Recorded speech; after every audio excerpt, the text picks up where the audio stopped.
are in their final tune-ups before that. Lakers-Suns last night. First action for LeBron and Anthony Davis in the preseason. And let's take a look at some of the highlights here. That's LeBron playing a little defense and forcing it inside to Anthony Davis. LeBron scored just 1 point in the first quarter, but he would get it going in the second. Here is LeBron in isolation. We've seen that move before. 5 minutes left in the second quarter now. Take a look at Chris Paul. He drives and throws it basically to no one. LeBron is running the floor, and LeBron is going to be there for the putback bucket off Wesley Matthews. Now we're in the second quarter. LeBron showing up on the defensive end as well. Watch him as they throwing the ball down the floor. We got issues. We got Anthony Davis. He's putting it up and good.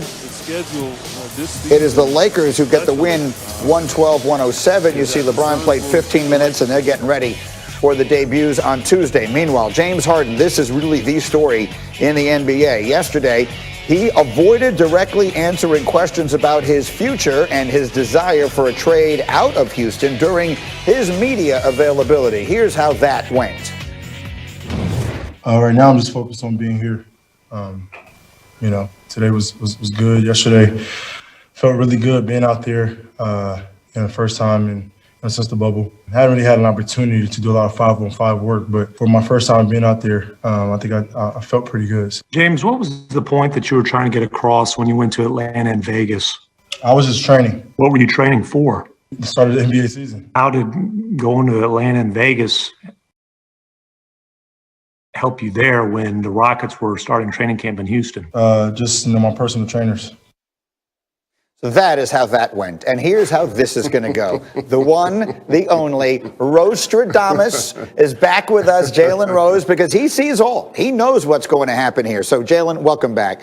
And let's go right to it. Harden, we had the story on ESPN.com yesterday that painted sort of a bad picture. We know he wants to be traded. How does all of this play out? So he will eventually get moved. But here's the problem, Greeny. The other night when Daryl Morey in Philadelphia and Sean Marks and the Nets went to bed, they didn't wake up the next morning feeling like we must do what we got to do to get James Harden.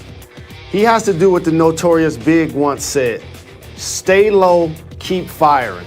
If your goal is to get traded from the Houston Rockets, a place where you became an MVP candidate, won the MVP, has been the 3-time scoring champion, one of the elite players in the league, how you help them trade you after they add Christian Wood, after they add DeMarcus Cousins, after they add John Wall, how you help them help you is to show up on time at camp, to be in shape, to talk, to make you just as attractive to the other 29 suitors in the league. When you make yourself a depressed asset, you make it tougher for the team to actually do a deal. I get that, and I don't disagree with it. And in Hamilton, they said talk less, smile more, and maybe that would apply here as well. But at the end of the day, Jalen, you and I both know, and this guy's a walking 30-point triple-double wherever he goes, and every team in the NBA knows that, right? So there's still going to be people out there that want him. Absolutely, I agree with you. One of the more unique players that you'll see in the history of the league, Greeny. I mean, the only guy at some point in his career that's going to lead the league in total assists, total points, total threes made, and or total free throws made during a season at some point in their career. Like, he's a fantastic offensive weapon. However, when you're such a great player sometimes, Greeny, it can become an acquired taste depending on the type of superstar that you are. So LeBron James can leave Cleveland, fit in Miami, and then go fit in LA. And obviously he's been around some other terrific players. So can Kevin Durant, OKC. I've seen him and Russ getting 40s and 50s. And then he goes to Golden State. Now he's going to make it work with Kyrie Irving. But James Harden, his style to get that 30 is an acquired taste, Greeny. Mm-hmm. He's going to do a lot of isolations. He's going to do a lot of step backs. And he's going to shoot about 10 to 15 three-pointers a game. And so in order for that to happen, the situation has to be built around you. The Houston Rockets were that. And it let me know that they were moving on. The first play of the game, when he returned, they had John Wall bring the ball up on the first possession, not James Harden. Yeah, they know he's gone. Super quick, as I bring Louis, well, let me get Louis Riddick into the conversation here. Jalen, Louis is with us here. And Louis, you know, you are a person, again, who you understand the dynamics of team building and front office and all the rest of that. So put yourself in this situation. You've got the superstar. Jalen just pointed out some of the behavior here. He wants out. How are you handling the situation if you're the man in charge? Well, I mean, communication obviously is always key, and then Jalen, pointed it out perfectly. If you want to get out, if you want me to help you, then you better make sure that you keep your value high so people aren't looking at you and looking at all the negatives that you could potentially bring to their franchise. Now, look, I understand the team building dynamics in basketball is much different. I mean, the players run the league in the NBA. The superstars run the league. They pretty much dictate their own terms. I mean, when you hear people talk about Houston saying, like, everything was set up for him, you don't hear that in the NFL. It's not the same type of thing. It's more about team. It's more about less of me and more of we in the NFL. In the NBA, it's just the opposite.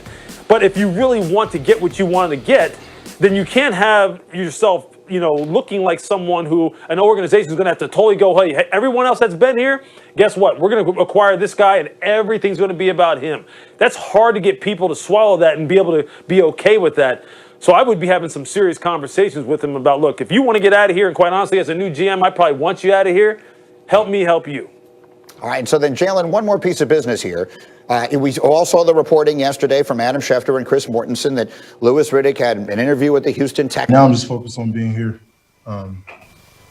Today was good. Yesterday felt really good being out there. The first time since the bubble. I haven't really had an opportunity to do a lot of 5-on-5 work, but for my first time being out there, I think I felt pretty good. James, what was the point that you were trying to get across when you went to Atlanta and Vegas? I was just training. What were you training for? The start of the NBA season. How did going to Atlanta and Vegas help you there when the Rockets were starting training camp in Houston? Just my personal trainers. All right, so that's sort of how that went yesterday. And then here was the required reading. If you didn't see the piece from Tim McMahon on ESPN.com, you really need to read it. There's so much in here. I'll just read you little snippets. The James Harden era, which bridges 2 owners and now 4 head coaches, might best be summed up by a former staffer's 3 words: whatever James wants. There's another one in which a former assistant coach says we knew who the boss of the organization was.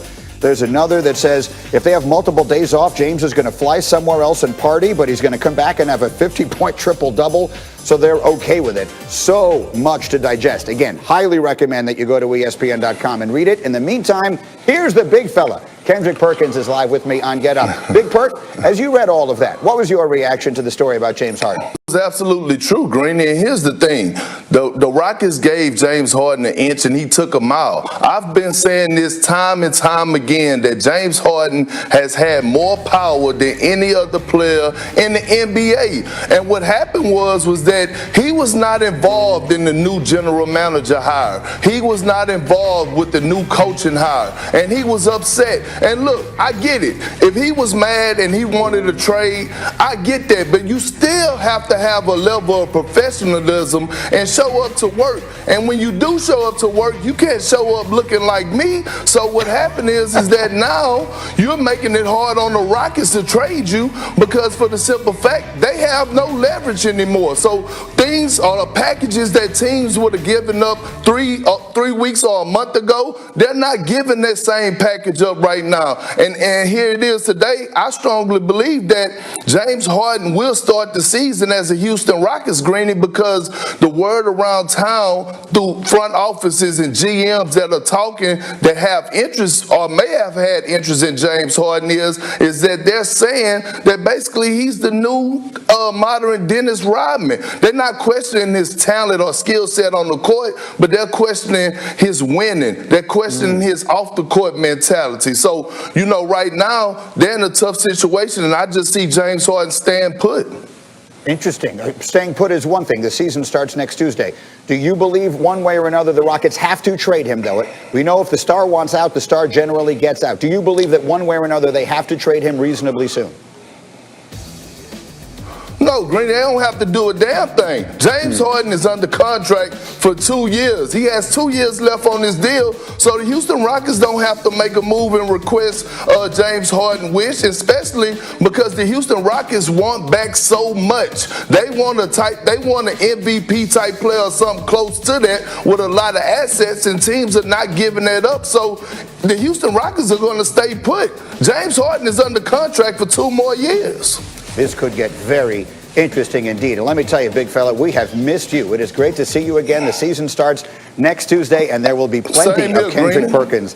About it after the game as well. He was asked about it recently. What are your thoughts on being traded? And he commented on everything except being traded.